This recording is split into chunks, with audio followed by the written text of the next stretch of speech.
Hey guys, to help run the forums, host the website, and travel, we've introduced a universal service fee for in-depth coverage, including this video. The goal is to be transparent and unbiased. This is not an endorsement. It's a privilege to serve you. Let's get into it. Hey guys, what's going on? So I am here checking out a really interesting trike. It's made me smile. It's also made me laugh, and I can't wait to tell you a little bit more about it because it's rather unique. So let's go ahead and jump in. So what we got here is the EUNORAU new trike. That's the name of this vehicle, and yeah, it has, you know, a fairly interesting combination. So it's a trike, of course, so it's got, you know, fairly wide wheelbase of about 39 inches or so in the back, but it's also a folding electric trike.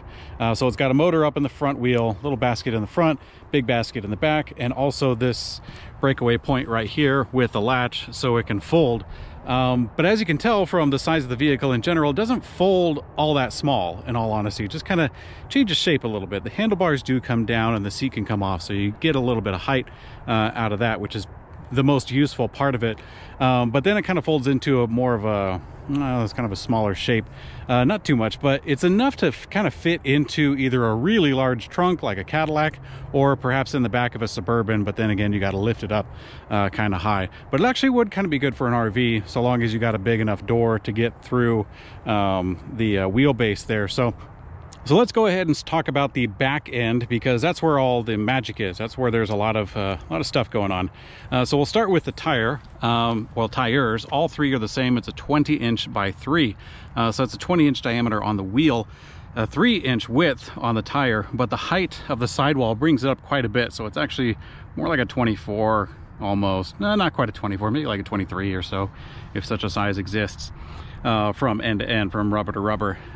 So this gives you a fair amount of grip on the trail or on the sidewalk that you're on. Of course, it's a trike, so off-road isn't here, you know, the first thing you'd get this thing for, but it can handle a tiny bit. On the trike, it also has a fair amount of space between them, 39 inches from end to end, so it'll fit through a door. I've done that several times. Kind of scuffed up the door a little bit. But if you have an especially narrow door, then it probably would be a squeeze to get it through. On the back end also is the set of brakes. So you actually have a mirrored set of brakes both front to back, which is a 160 mechanical disc brake from a smaller name company. I think it's Z-Star. It's just a small company that makes brakes, and then they brand them with whatever name you want on them. But these are 160 millimeter rotors, both on the back and on the front, as well as on the other side. So these brakes are kind of cool because you got 2 sets of brakes on the back, so it actually has a fair amount of stopping power if you only use the back, if you so desire. So that's actually kind of a neat thing, and I'll show you the splitter. There's actually a splitter between the two. We'll get up to that in a second. But while we're back here, let's quickly mention the 14 by 28 Shimano cassette with a Shimano tourney derailleur. That's like a standard set of derailleur for, you know, kind of the entry price point trikes. Which, by the way, this is a fairly good price on this one, $2,000 for this trike, which is not bad because trikes are generally huge and cost a lot in shipping, both to get from the factory and also across the states. So not bad on the price for that one. Also in the back you have the fenders. These are kind of a flat metal that's kind of curved, or well, it's a straight metal that's flattened out, kind of giving these little curves right here on either end. Pretty strong on there, and it follows the curvature of the tire as well. Pretty high profile as well, or clearance above there, kind of floats. These fenders are attached to the frame of the basket rather than to, you know, the hub or the anything else attached to the fork or anything, because there is no fork in the back. In the back area here you have a little cargo spot. This cargo spot is pretty interesting because it has this board on here that can carry stuff. You can put some straps on here if you wanted to carry something fairly tall, but I actually like how it's a little bit turned back, or it's a little bit recessed, so to speak, from the rider. So the rider, if you can kind of imagine, is occupying that space right there. They can sit upright just fine and have cargo that's even fairly tall that is extending upwards. So you can get a fair amount of stuff back there, and the total capacity of this vehicle is about 300 pounds from what I'm told. which is a lot. You can get a lot on there. The front basket, we'll kind of mention that real brief. The front basket doesn't carry quite as much, but it still is fairly strong because it mounts with these 4 bolts to the frame itself. So you could get something in there, and you have a fair amount of clearance as well. The handlebars are up in this spot, so even if you had, you know, something a little bit taller, say a speaker or something like that, you could still get full steering on there. It's quite common to see a front basket for bikes kind of up by the handlebars a little bit, and so you can't steer quite as extreme if such be the case. But let's go ahead and continue on with the back end. So I was talking about how the basket is a little bit pushed back, and that's due to the long seat stays and chain stays here that give you a little bit more space to work with. And this is the splitter that I was talking about. So with one lever, you pull on the right hand lever, this will actuate both brakes at the same time, which is kind of cool. That way, if you know for some reason you had control of one hand to squeeze like that, you could just use the back brake with both of those and you'd be all right. So that's kind of neat. There is a longer chain. I believe it's a zinc covered chain.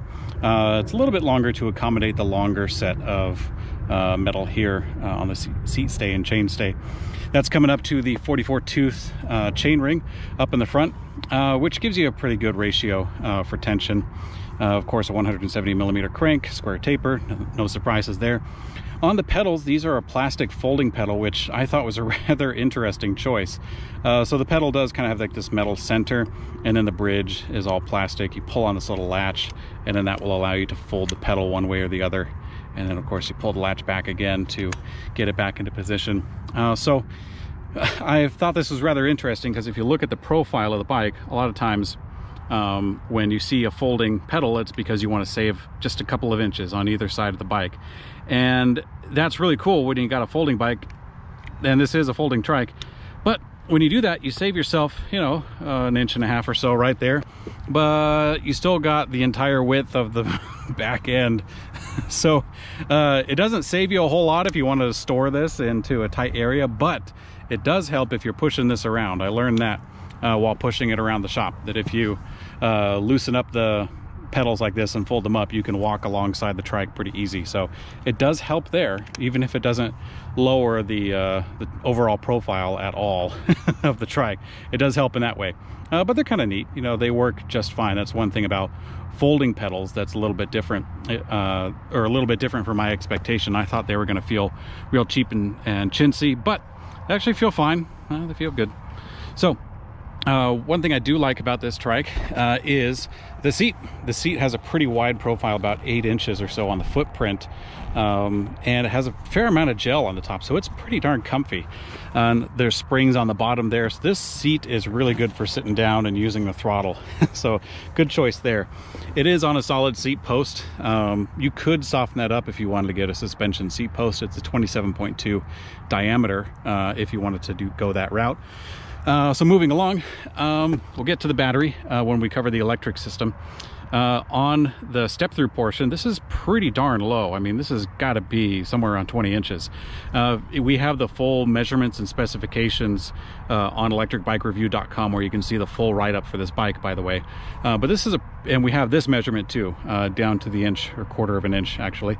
But this is pretty low. It's not a lot of folks who can't get their leg that high. That's a little bit higher than a stair. So you can get over there and actually step into the bike pretty easily. And that's a pretty cool aspect about this trike, is that it's very approachable. You know, a lot of people could just jump on this thing and get going. So continuing on with the frame up in here, I do have a folding stem, and I could show you about the folding aspect, but let's talk a little bit more about the front end before we get into that. On the stem, this is a telescoping and folding stem. So the stem does fold. We'll get to that. It also telescopes. So this end right here comes up and you can kind of cinch it down, and then shabams. Now you have a much higher riding position if you wanted to put your weight back of the rider, kind of keep your arms out a little bit. So that's actually kind of neat. You can do that on the fly, super easy, which is cool if you want to share this trike with other people. You can adjust this, you can adjust the seat on the fly, and that way a lot of different people this single vehicle can accommodate, which is neat. Handlebars are fairly narrow. That's kind of typical for a folding bike. In this case, I don't know if it was entirely necessary. They could have gone a little bit longer just because of the total width of the vehicle in the first place. And don't have a whole lot of real estate up here, but you do have everything necessary. Got your display, got your brake handles, your shifter, a bell, a throttle, and also the grips. All of that's up here, so you got all the necessities right up front. These grips are kind of a friction mounted, they do have like an ergonomic edge to them, so that's kind of nice. And of course the brakes also have a motor inhibitor. These are like a big long 4-finger lever, so you can totally get your whole hand on there if you need to. This is the indexer for the gears that we talked about in the back. You don't have any gears up front, just the ones in the back. Bell, I think you know how that works. And the display, we will cover that when we get to the electric system. One last thing is this latch right here on the tippy top. That will allow you to adjust the handlebars on this axis, which the point of it is to allow better folding. It kind of comes as a package with this stem when they source this. But when you undo that, you can actually fold the handlebars down so that the brakes are kind of out of the way. And then you kind of give it a really slim, kind of a slim line here as you fold the handlebars down all the way. But for me, I usually wind up using this because I want to adjust where the brake handles are. If the brake handles are too high, in an extreme position like this, you wind up riding around with your hands up like you're waving at somebody. But you generally want to have them in a more natural position. So actually fine-tune that quite a bit. And that's also necessary if you're going to increase or decrease the height of the handlebars in the first place. So yeah, the more you know. So the last couple things to talk about on the front end. There is another fender just like the back. This one does not have the, like I mentioned prior, the bridge that kind of mounts to the bottom of the fork. So that's an interesting thing about it. Definitely gives it a different look up here. But you do have a mirrored set of brakes, tires, wheels. The spokes are a little bit stronger. These are actually a 12 gauge spoke up front because they have to handle the energy that's coming from the motor up here. Yeah, it's pretty fun stuff. So let's go ahead and talk about the electric system a little bit. This is a 500 watt motor up in the front with a 750 max. So that puts out a fair amount of power, and it's definitely necessary for a heavier vehicle like this. This thing weighs 80 pounds itself, not including the rider. So it's a pretty big beast. And if you intend to load it up on the back with some cargo, which we are going to do in a little bit, then yeah, it's quite a bit of quite a bit of power necessary to carry that out. And of course you got the mirrored set of brakes. I think I mentioned that. Continuing on with the electric system, so this is one kind of oversight that I wasn't too thrilled about. The light is mounted to this metal bar right here on the fork, which is fine to be mounted on a metal bar like this. Unfortunately, you can see that it comes into contact with the bottom of the basket. So that forces the light down unless I bend the bar in some other way. But then, there's not a whole lot of space, not a whole lot of clearance in between the fender and the bottom of the basket there. So this is kind of the best I could get on kind of a short notice as far as mounting it. So it's kind of pointed down, so at least half of this light is being consumed by the the front of the fender there. So it's not the best option, but it is there. It does have a front light. You will see a little bit more out of the front. But yeah, that mounting spot right there is not ideal. Perhaps in a later production run they will have a different mount. Perhaps they'll extend the wire here and have it mount to the front. That might actually be what this plate is for. I thought it was for like a vanity thing if you wanted to put a sticker on the front, but I personally would rather have the light mounted up here. So perhaps, like I said, in another production run they'll get this kind of squared away, but as it stands, it's an oversight. There's no other way to put it. With the electric system, we do have a throttle that powers the front wheel, which is pretty fun. I always love me a throttle. This is a twist throttle, and it actually is tied to the level of pedal assist that you're using. So in this case, on the display, we'll go ahead and jump there. On the display has all the basics, has your speed, the battery level on 5 bars, and also your pedal assist on the right side. Pressing the plus or minus button will change the amount of pedal assist that you're getting from the cadence sensor, but it also caps the throttle. So if you have it in pedal assist level 1, the throttle also will go to about 13 miles an hour or so. And then when you increase pedal assist level 2, the throttle will now go up to, I don't know, 16 miles an hour. I'm kind of pulling numbers out of a hat from here on out. And then it goes up to level 5. And at level 5, you have maximum pedal assist and you have access to the full power band from the throttle itself. So they are tied together. Keep that in mind. The other orientation is if the throttle has full power all the time. That's called throttle override, if you're curious. So the display is fairly simple and easy to use. I kind of showed you a little bit about what it says. The plus and minus buttons are pretty easy to get the hang of. On the bottom, there is a power button and also a mode button. If you press the mode button, it will cycle through a few metrics: your average speed, max speed, trip set, an odometer, a timer, things like that. Fun stuff.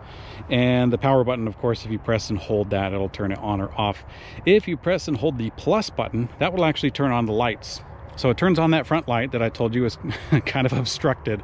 It'll turn on a back light for the display itself, as well as this rear light way in the back. And I like the rear light being integrated into the main battery pack. It means you don't have to switch batteries on them, so it's really convenient. And of course, you press and hold plus button and that turns it back off again. So that's how to use a display. Let's see. Oh, I was going to talk about the folding aspect, but I think I'll finish off the battery real quick and the cadence sensor, and we'll jump right in. So this is using a 12 magnet cadence sensor. It's what I guess I'd call an external sensor. So you can kind of see it right here poking out a little bit with those little spots on there. Those are magnets. So there's a static sensor on the other side that's counting the rotations of the pedals, and that's what gives you pedal assist. So this is the battery. I actually kind of like the mounting position right here. It kind of looks like you would need to fold the seat out of the way or maybe get the collar from the seat post, but it actually comes in and out of here pretty easy. Let me show you how that works. So there is a unique key that comes with it. And let's see, we'll go ahead and turn the key. So this key actually just physically mounts the battery to the bicycle. It's not responsible for ignition or anything. So we'll go ahead and turn that. And then you pull up on it, and it doesn't have to come all that far out before, there we go, before it's ready to be loose. Shabams. So here we go. We have the 48 volt, 11.6 amp hour battery. And it's pretty convenient to take with you if you want to carry in and out. This is a newer kind of battery style that's been out for, I don't know, a couple years at most. And it's really gained a lot of traction, and I can see why. It's a nice system. So yeah, you have the electric system, the mechanical system, and I swear I'm not going to forget about folding it. So let's go ahead. I'll try to do this one hand as best I can. We'll fold the handlebars down. I don't know if it's really necessary for this particular bicycle, but this is kind of a very common method. Fold the handlebars down. Sometimes you have to get the pedals in a correct orientation like so, and we'll just fold them in. Why not? We're here. There we go. And then from there, you pull up on this little tab and then pull the latch out of the way. And then the handlebars swing down like so. All right, we can get the seat out of the way too. We'll go all the way. And that's kind of a handy place to put it. And now the fun part. You open up the quick release and you pull the latch out of the way. Then you gotta kind of pull up on it a little bit towards your face, and then that will allow it to come out. So a lot of times folding bikes will just kind of fall apart from this point, and you gotta keep a hand on them. But in this case, it's a trike, so it kind of supports itself a little bit. Let's go ahead and fold all the way. I actually kind of like this this set of springs right here that they have over the wires. That's kind of cool. Let's see, and let's get the last inch and then let it kind of rest. Boom. Okay, so here you have the trike all folded up, and there it is. So like I said, it does change shape, and it's a little bit easier to manage, especially on the height aspect. It's not, you know, so high. It cuts off a good foot or so, so you could probably cram that into the back of an SUV if you needed to, at least a medium-sized SUV. You know, if you get a smaller one like the Hummer H3, that thing is surprisingly small in the back end for the cargo space. But anyways, I'm kind of getting off track. Let's go ahead and put it back together, and we'll go ahead and jump on for a ride. All right, let's cut a rug. Let's go ahead. We're on like level 1 pedal assist, so it's not going terribly fast on throttle. Let me go ahead and increase the height of the handlebars. You should probably shouldn't do this while you're riding the bike. but I'm going like 6 miles an hour, so that's my justification. All right, that was a little more comfortable. Okay, looks like when I was building the bike, I could have put the stem a little more straight. That's okay. All right, so let's get a little more power onto the EUNORAU new trike. Let's have some fun. So right now I have the handlebars a little bit high, and I have the seat a little bit high as well. And that puts my weight, my personal rider weight, a little high. And so maneuverability is like a lot of trikes. You know, it's, you know, you get one wheel coming off the ground if you take too tight of a turn. If you kind of take that easy, you know, kind of go right 11 miles an hour or so is about a comfortable max. You can make some pretty good turns on that speed. But this trike is capable of a lot more. It goes 20 without issue. I mean, I probably wouldn't want to, because this trail is fairly turny. Good for the Shimano tourney. Let's go ahead. We're going about 15 miles an hour. I got. Oop. That's my back. Okay. My cargo started to get in the way of the wheels. That's one thing I forgot to mention, was that there's no wheel skirts on this to protect the cargo. In a little bit, we'll go ahead and grab Sweet Pea and put her in the back. You can carry a kid in the back of this for short trips, but kids got to be pretty darn disciplined and pretty small, which is a tough combination if they're not going to put their feet or their hands or their shoelaces inside of the wheels. So I generally not recommend it for kids, but we'll go ahead and try it out and see what it does, mainly for cargo. But yeah, let's go ahead and get a little tipsy with this guy and see which side the brakes go on. Okay, it's the right side. So I'm not exactly sure the engineering behind it all, but I do know that with a lot of trikes, it's very common for them to, in the back wheel, have one wheel that does the stopping and a different wheel that's kind of the follower, the dummy wheel. Again, I'm not sure the engineering or the proper terminology for it, but in this case, if I'm taking a left turn and I tap on the brakes, on the rear brakes, I have stopping power from the right wheel that is on the terrain, right? So I can slow down that way. If, on the other hand, I take a right turn and then my right wheel is up off the ground, pressing on the rear brake, whoop, and there goes my bag again. Let's fix that. Okay, pressing on the rear brake won't help me because the right wheel is up in the air. So, you know, in this case, it's rather silly because I'm intentionally driving around trying to get things to stop working. But it's a good thing to know, you know, that if you take a lot of right turns, which generally, I mean, it's a little safer to do so. If you take a lot of right turns, that wheel's going to come off. If you take a lot of left turns, you're still going to have stopping power. So that's how this particular trike weighs in. You know, that's how the brakes work in the back. If you're riding with both wheels on the ground, then both wheels have traction and they both stop just fine. But if you're taking a tight turn, got one wheel off, you're doing a little bit of skydiving, it kind of feels that way when you're up on two wheels. Woo! So yeah, fun stuff. Overall, I mean, compared to other trikes, I mean, the price point on this thing is really nice. This does come from a Las Vegas warehouse from a Chinese company. So, I mean, you're kind of, you know, some people call it, you know, subverting the shop. But in all honesty, if you get a bike like this, you're going to want to go to a local shop to get tubes and probably some tire liners at the very least, and maybe some other fixer-up kind of things. So, yeah, don't be afraid of your local shops. Anyways, let's go ahead and try a little bit of, let's jump in the grass. Use these fat tires.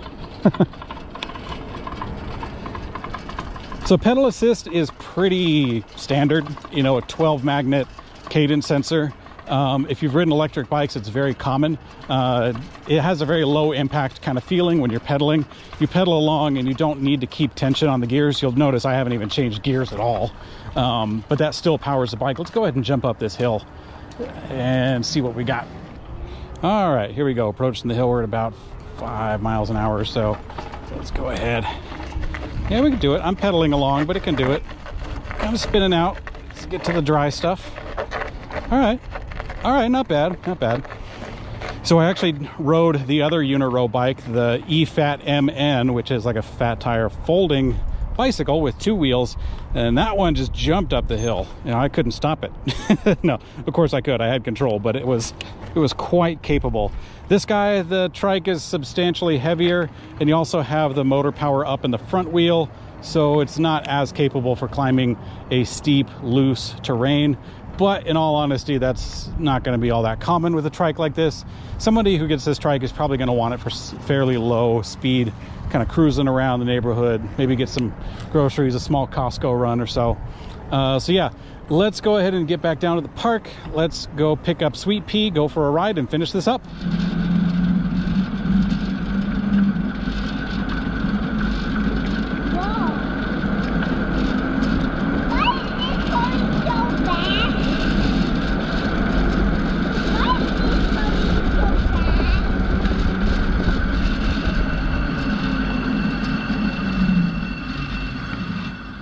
Keep those feet together.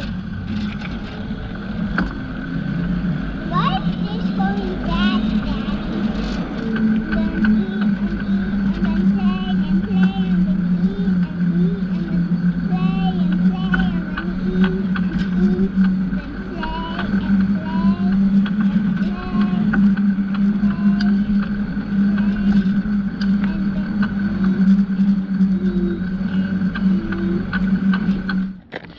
All right, guys, here we are on the EUNORAU fat folding Trike. Let's go ahead and crank it all the way up to level 5 pedal assist, and we'll take it for a spin.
That was fun. Right after we got onto the sidewalk, that's when I put the Trike into full throttle. I skid a little bit as I was coming to a good stop. So yeah, the brakes work. Just testing out the brakes, that's all I was doing. I was going about you know, like 32 kilometers an hour or so as I was hitting top speed on there. So yeah, fun stuff.